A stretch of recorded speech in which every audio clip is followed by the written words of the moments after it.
ओम शांति। हम मनन कर रहे हैं अव्यक्त वतन से आए उन विशेष भोग संदेशों का, जिसमें बाप दादा ने हम बच्चों को अंतिम समय प्रमाण अनेक इशारे दिए हैं। विघ्न व परिस्थितियों पर विजय प्राप्त करने के लिए सहज युक्तियां बताई हैं। संपूर्ण संपन्न बनाने के लिए बाबा ने हम बच्चों को अनेक इशारे दिए हैं।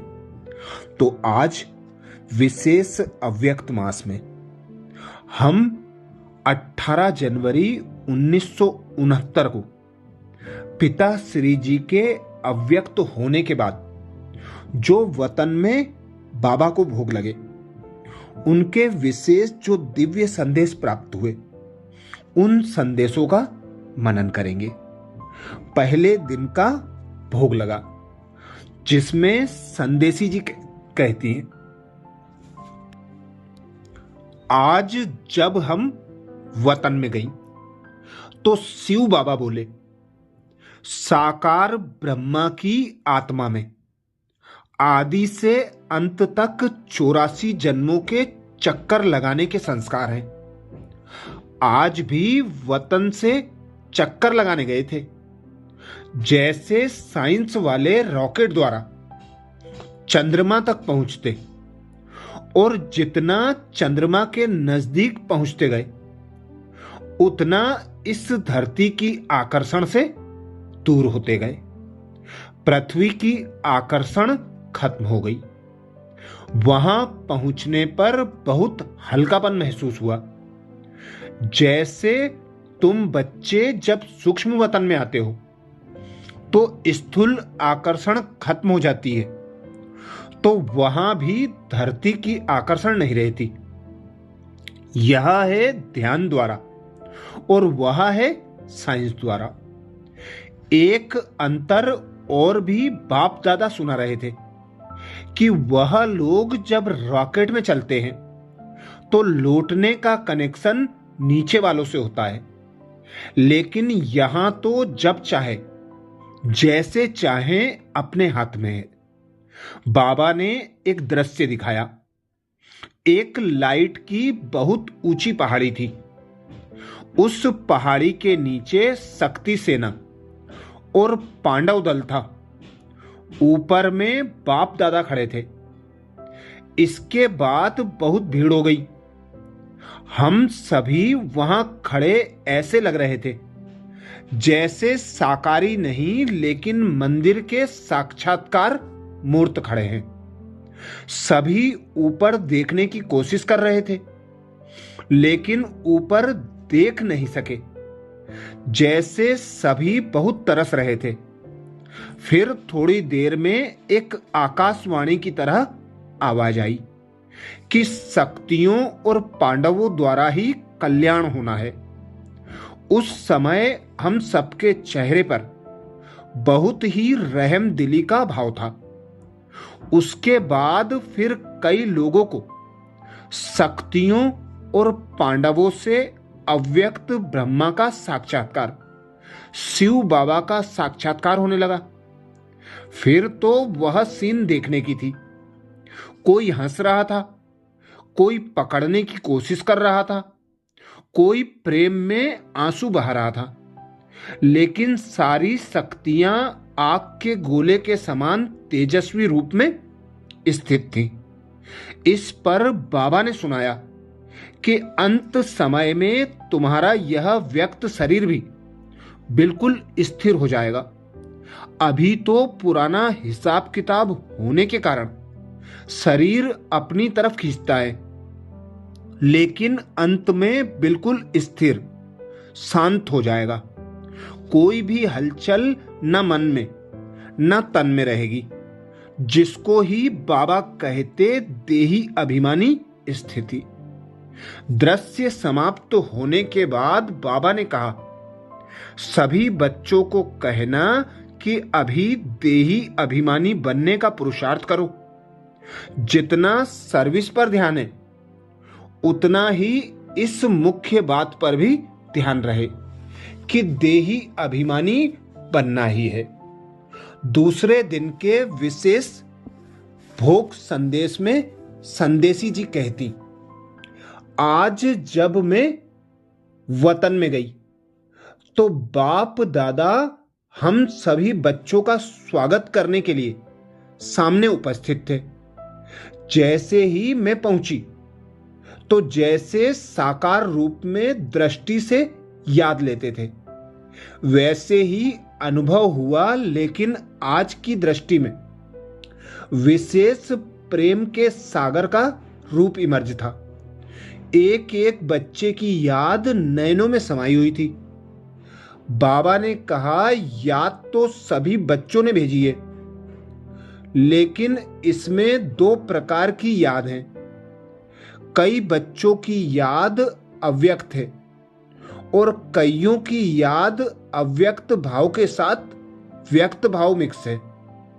75% बच्चों की याद अव्यक्त थी, लेकिन 25% की याद मिक्स थी। फिर बाबा ने सभी को स्नेह और शक्ति भरी दृष्टि देते गिट्टी खिलाई। फिर एक दृश्य इमर्ज हुआ तो क्या देखा? सभी बच्चों का संगठन खड़ा है और ऊपर से बहुत फूलों की वर्षा हो रही है। बिल्कुल चारों ओर फूलों के सिवाय कुछ देखने में नहीं आ रहा था। बाबा ने सुनाया, बच्ची, बाप दादा ने स्नेह और शक्ति तो बच्चों को दे दी है, लेकिन साथ साथ दिव्य गुणों रूपी फूलों की वर्षा शिक्षा के रूप में भी बहुत की है। परंतु दिव्य गुणों की शिक्षा तो हर एक बच्चे ने यथाशक्ति ही धारण किया है। इसके बाद फिर दूसरा दृश्य दिखाया। 3 प्रकार के गुलाब के फूल थे, एक लोहे का, दूसरा हल्का पीतल का और तीसरा रियल गुलाब था। बाबा ने कहा, बच्चों की रिजल्ट भी इस प्रकार है।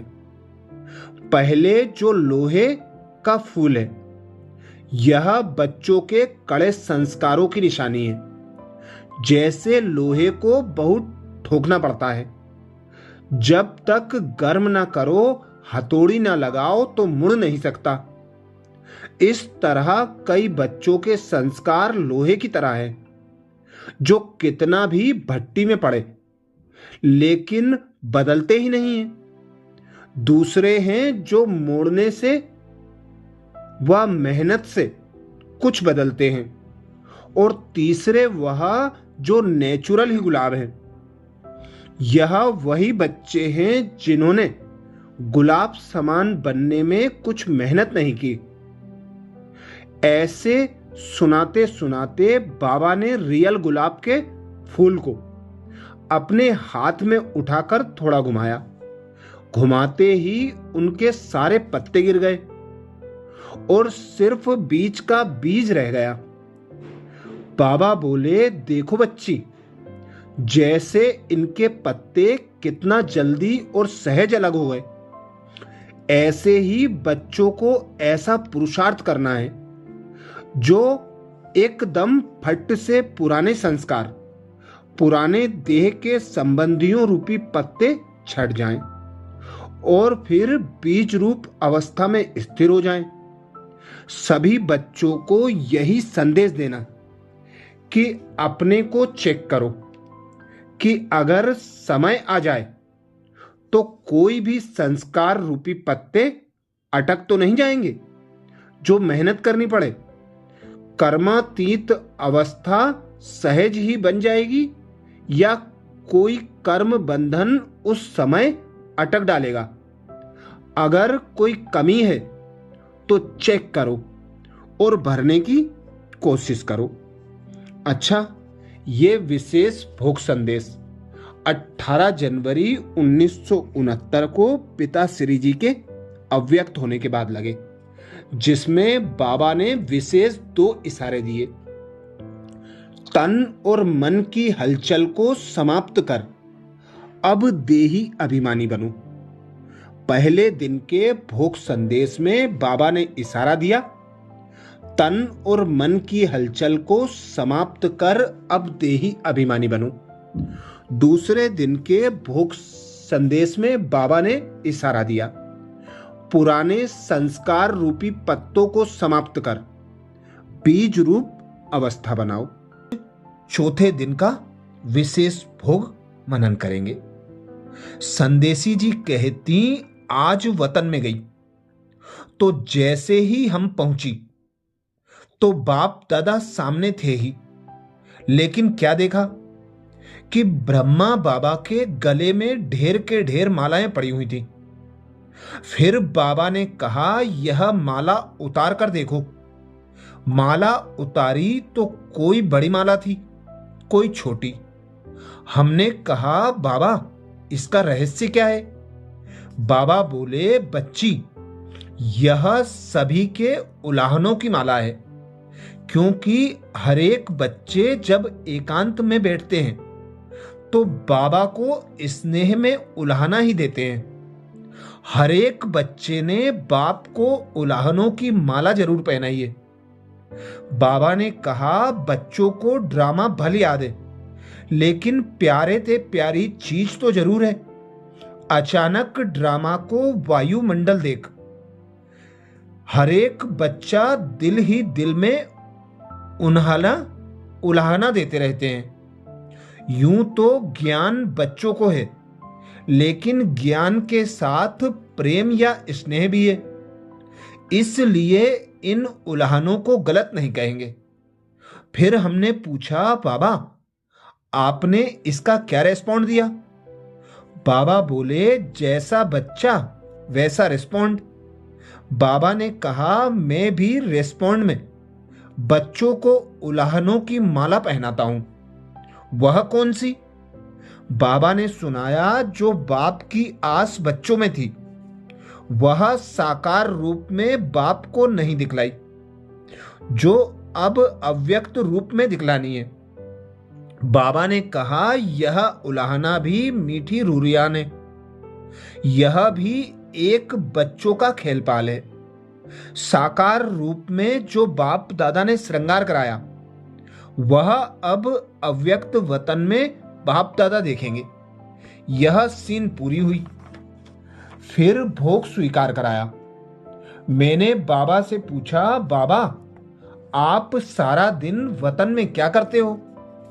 बाबा ने कहा, चलो मैं तुमको वतन का म्यूजियम दिखाऊं।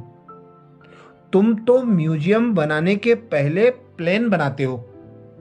बाबा का म्यूजियम तो 1 सेकंड में तैयार हो जाता है। फिर क्या देखा? एक बहुत बड़ा हॉल था। एक ही हॉल में हम बच्चे ढेर के ढेर मॉडल के रूप में खड़े थे। हमने कहा, बाबा यह तो हम ही म्यूजियम में खड़े हैं। बाबा ने कहा, बच्ची बाबा का म्यूजियम यही है। अभी तुम जाओ, जाकर ही म्यूजियम में अभी तुम जाओ जाकर एक मॉडल को देखो कि बाप दादा ने क्या क्या सजाया है। जैसे आर्टिस्ट मूर्ति को सजाते हैं। तो बाबा ने कहा, देखो बाप दादा ने क्या क्या सजाया है। हम जब मॉडल के पास गई तो हमको कुछ खास दिखाई नहीं पड़ा। पूरी सजी हुई मूर्ति दिखाई पड़ रही थी। बाबा ने कहा, जो मोटा श्रृंगार है वह तो साकार में ही बच्चों का करके आए हैं, परंतु अब अव्यक्त रूप में क्या सजा रहे हैं? सभी श्रृंगार तो हैं, जेवर भी हैं, परंतु जेवर के बीच में नग लगा रहे हैं। बाबा के कहने के बाद कोई कोई में जैसे एक्स्ट्रा नग दिखाई पड़े। बाबा ने कहा, बच्चों के प्रति मुख्य शिक्षा यही है कि अव्यक्त स्थिति में स्थित रहकर व्यक्त भाव में आओ। जब एकांत में बैठते हैं तो अव्यक्त स्थिति रहती है, लेकिन व्यक्त में रहकर अव्यक्त भाव में स्थित रहें वह मिस कर देते हैं। इसलिए एक रस कर्मातीत स्थिति का जो नग है वह कम है। जिसके जीवन में जो कमी देखता हूं वह सजा रहा हूं। जैसे साकार रूप में यह कार्य करता था वही फिर अव्यक्त रूप में करता हूं। बच्चों से जाकर पूछना कि सारे दिन में जैसे बाप बच्चों को सजाते हैं ऐसे बच्चों को भाषना आती है। उस टाइम जो योग युक्त बच्चे होंगे उनको भाषना आएगी कि बाबा अब मेरे से बात कर रहे हैं, सजा रहे हैं। जैसे मैं अव्यक्त वतन में बच्चों से मिलता हूं, बहलता रहता हूं, अव्यक्त रूप वाले बच्चे यह अनुभव कर सकते हैं। मैं भी खास समय पर खास बच्चों को याद करता हूं। ऐसी टचिंग बच्चों को होती ही होगी। मैंने कहा बाबा आप सभी को अव्यक्त वतन में क्यों नहीं बुला लेते, यहां ही बड़ा सेंटर खोल दो। अभी तो सभी बच्चे उपराम हो गए हैं। बाबा ने कहा यह उपराम अवस्था होनी ही चाहिए, हमेशा तैयार रहना चाहिए। यह भी याद की यात्रा को बल मिलता है। यह उपराम अवस्था सहज याद का तरीका है। अब बच्चों को कहना ज्यादा समय नहीं है, बाबा कभी भी किसको बुला लेंगे। अच्छा, ये विशेष भोग संदेश चौथे दिन जब पिताश्री अव्यक्त हुए तो उनको भोग लगा। उसमें बाबा ने विशेष संदेश दिया। अब मनन करेंगे 5वें दिन का भोग संदेश, जिसमें संदेशी जी कहती हैं। चौथे दिन के भोग संदेश में विशेष बाबा ने इशारा दिया साकार के श्रृंगार का। साकार में जो बाबा ने श्रृंगार किया उसका प्रैक्टिकल स्वरूप अब अव्यक्त स्थिति बनकर दिखाओ। 5वें दिन विशेष बाबा ने इशारा किया साकार में रहते भी लाइट माइट रूप बनने के लिए अंतर्मुखी रहो। तो संदेशी जी कहती आज जब मैं वतन में गई तो जाते ही अनुभव हो रहा था जैसे कि लाइट के बादलों से क्रॉस करके वतन में जा रही हूं। बादलों की लाइट ऐसे लग रही थी जैसे सूर्यास्त होते समय लाली देखने में आती है। जैसे ही वतन में पहुंची तो वहां भी ऐसे ही देखा कि लाइट के बादलों के बीच बाप दादा का मुखड़ा सूर्य चंद्रमा समान चमकता हुआ देखने में आ रहा था। सीन तो बड़ी सुंदर दिखाई दे रही थी, लेकिन आज का वायुमंडल बिल्कुल शांत था। बाप दादा के मुलाकात में भी शांति और शक्ति की भाषा आ रही थी। मुस्कुराते हुए बाबा बोले भल तुम बच्चे साकार शरीर में साकारी सृष्टि में हो, फिर भी साकार में रहते ऐसे ही लाइट माइट रूप होकर रहना है। जो कोई भी देखे तो महसूस करे कि यह कोई फरिश्ते घूम रहे हैं। लेकिन वह अवस्था तब बनेगी जब एकांत में बैठ अंतर्मुख अवस्था में रहे अपनी चेकिंग करेंगे। ऐसी अवस्था से ही आत्माओं को आप बच्चों से साक्षात्कार होगा। आज वतन में एक तरफ तो बिल्कुल शांति थी, दूसरी तरफ फिर प्यार का रूप बहुत था। क्या देखा? बाबा की बाहों में सभी बच्चे समाये हुए हैं। बाबा ने कहा तुम शक्तियों को भी सर्व आत्माओं को ऐसे ही अब अपने समीप लाना है। आपकी दृष्टि में बाप समान जब प्रेम और शक्ति दोनों ही पावर होंगी तब आत्माएं नजदीक आएंगी। इसके बाद बाबा ने तीसरा दृश्य दिखाया तो क्या देखा? बाबा के सामने ढेर के ढेर कार्ड्स पड़े हुए थे। बाबा ने कहा इन कार्ड्स को ऐसे सजाओ जिससे कोई सीनरी बन जाए, क्योंकि हर एक कार्ड पर सीनरी की डिजाइन थी। किसी में चित्र, किसी में शरीर। में मिलाने लगी तो कभी उल्टा कभी सुलटा हो जाता था। तो बाप दादा बहुत हंस रहे थे। उसमें बहुत ही सुंदर सतयुग की सीनरियां थी। एक कृष्ण बाल रूप में झूले में झूल रहा था। साथ में कांता अर्थात दासी झूला रही थी। दूसरे में सखे सखियों का खेल था। मतलब तो सतयुग की दिनचर्या थी। फिर बाबा ने विदाई देते हुए कहा, बच्ची सबको संदेश देना कि शक्ति स्वरूप भव और प्रेम स्वरूप भव। अच्छा, अब अगले दिन के विशेष भोग संदेशों का मनन अगले वीडियो में फिर करेंगे। ओम शांति।